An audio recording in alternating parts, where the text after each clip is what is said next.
প্রিয় ছাত্রছাত্রীরা, দেখো তোমাদেরকে আজকে আমি একটা সুন্দর উপপাদ্য আলোচনা করব তোমাদের সামনে। সেটা হচ্ছে একটা ত্রিভুজের তিনটি কোণের সমষ্টি দুই সমকোণ।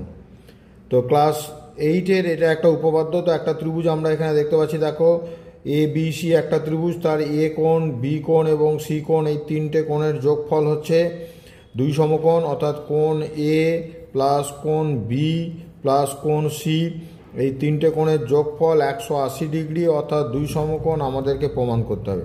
তো আমরা কি করছি না, এই ত্রিভুজের একটা বাহুকে আমরা ডি পর্যন্ত বর্ধিত করে দিলাম।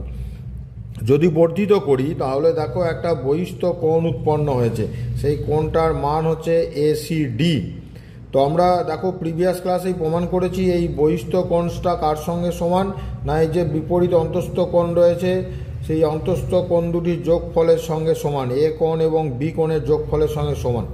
তো আমরা দেখো বোথ সাইডে যদি সি কোণটাকে অ্যাড করে দিই, এই কোণ সিটাকে বোথ সাইডে আমরা অ্যাড যদি করে দিই, তাহলে এখানে এসিডি আর সি কোণ, এ দেখো এসিডি আর সি কোণ দুটোতে মিলে এই দিকটাতে হয়ে যাচ্ছে দেখো 180 ডিগ্রি। আর এখানে তো এ কোণ প্লাস বি কোণ প্লাস সি কোণ, অর্থাৎ এ প্লাস বি প্লাস সি, তিনটে কোণ, দেখো তিনটে কোণের সমষ্টি দুই সমকোণের সঙ্গে সমান হয়ে গেল। অর্থাৎ আমরা যা চেয়েছিলাম একটা ত্রিভুজের তিনটে কোণের সমষ্টি দুই সমকোণ অর্থাৎ 180 ডিগ্রি, সেটা কিন্তু আমরা প্রমাণ করে ফেলেছি। ধন্যবাদ।